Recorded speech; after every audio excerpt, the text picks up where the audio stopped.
witches and magical kindreds. I'm Kim. Welcome to my channel, The Way of the Witch. Join me today as I set up my tarot journal and pull my year ahead spread for 2023. This year I'm using the Writual Tarot Journal. By the way, just so you know, I'm not sponsored for anything. Everything I show you in my videos I've bought with my own money. I just wanted you to know that I'm not influenced by freebies. The first dozen or so pages are dedicated to calendars at a glance, general dates, calendar features, ideas about how to use the journal, cheat sheets for tarot and astrology. You can plot your own birth chart along with your houses, planets, aspects, and elements/modes.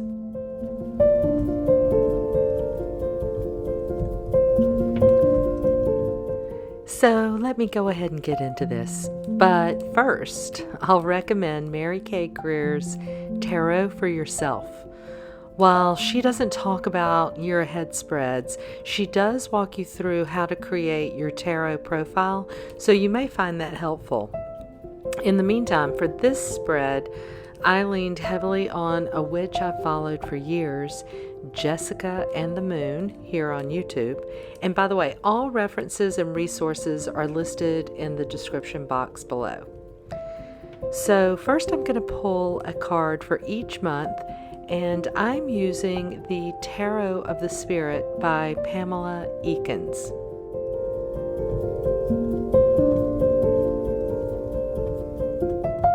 I really love this deck. It's so funny though, because I originally had gotten it probably, 15 years ago. And I remember when I got it, I opened it and I immediately didn't like it. I tried to use it a couple of times, but I just didn't vibe with the art.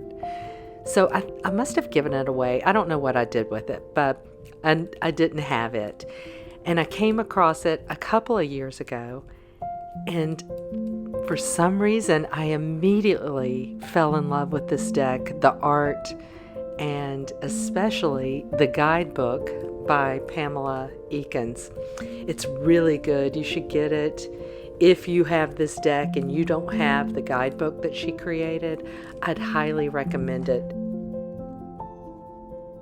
For January, Father of Earth or King of Pentacles, you are experiencing a sense of wealth spiritually, emotionally, intellectually, and physically.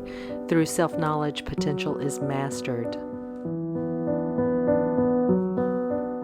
Next, February, Five of Cups. Establish a new vision of your own power. It is time to reassess and adjust. Release old disappointments connected with family members. For March, the Empress. You are opening to all sensuality. Revel in the delights of the senses.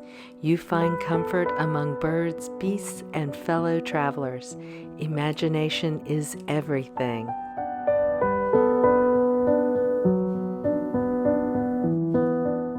For April, Four of Earth or Four of Pentacles. Power.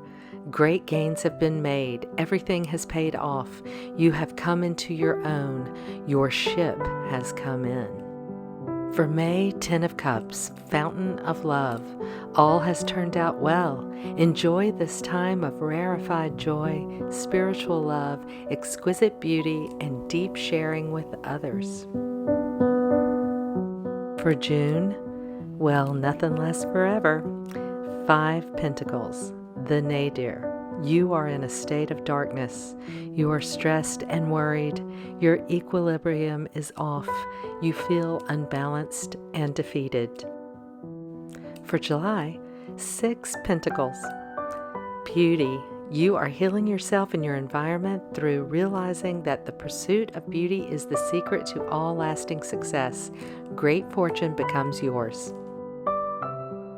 For August, the Hermit. It is your own hand that magically creates, preserves, and transforms the world. All that is always was. Love of self is the answer. For September, strength. You are expressing your full creativity and strength. It is through utilizing our creative gifts and talents that we can tame and rein the beasts within. For October, the Hierophant. Connect with your higher self. Listen for messages surfacing within.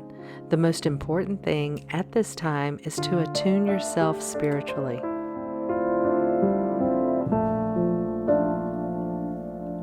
November, death.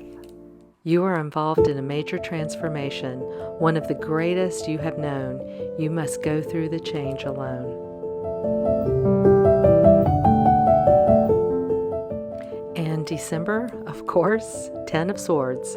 You are transcending old patterns of thought which have kept you caged in a reality which no longer serves you. Well, 10 of Swords and Death are my stalker cards for 2022. I have pulled them many times over the past year. So interesting that they're coming back around in 2023. More change. Well, that's life. It's always change. And fortunately, 10 of Swords says that I've learned from those lessons and that there is a sunrise on the horizon. And for the energies of the year, I am using the Flower Medicine Oracle deck by Cathy Nichols. I'm using the Crystallary Oracle deck by Maia, the Druid Animal Oracle by Stephanie and Phillip Carr-gomm, and the Weaver's Oracle by Carolyn Hillyear. I'm also using a set of Carr-gomm that I've had for a while. From the Flower Medicine Oracle, I've pulled Tiger Lily, and that represents wealth, prosperity, and luxury.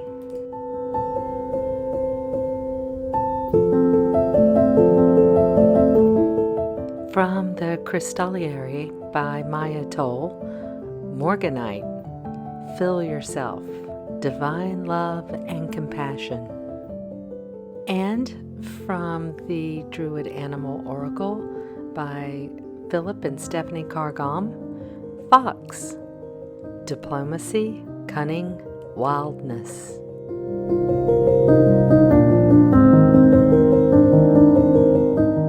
For the Weaver's Oracle, I accidentally pulled 2 cards, Dusk and Shard.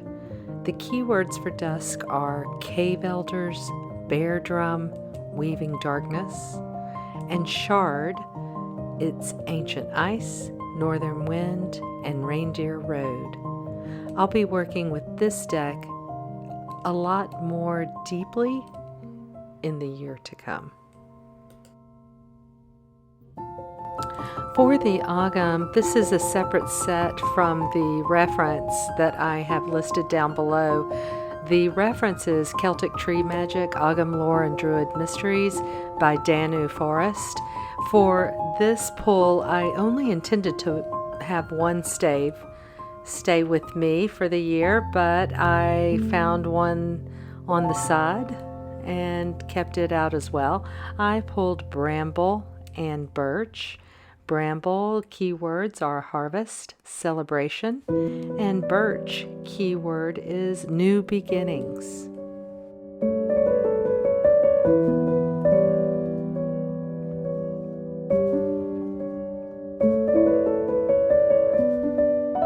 And that's my preview of what's to come for me in 2023. It's interesting because I can look back on past year spreads and see where the energies usually did align to what was actually happening. I know some might find it alarming when a card like Death shows up in a reading like this, but honestly, I don't worry that this is a prediction of an actual death.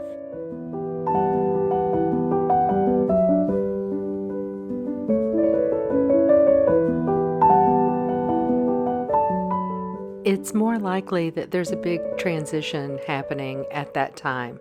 And actually, I have an idea of what that could be.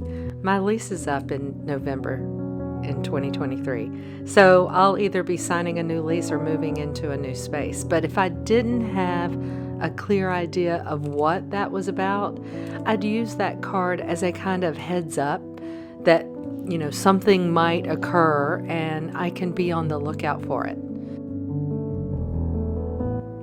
After all, a witch always stays a step ahead. On January 1st, I will finish setting up the planner for the month, and I will be using the Self-Love Tarot for the month of January. I may do this as a live, so if you're interested, stay tuned. I hope you have a great new year. See you next time. Bye.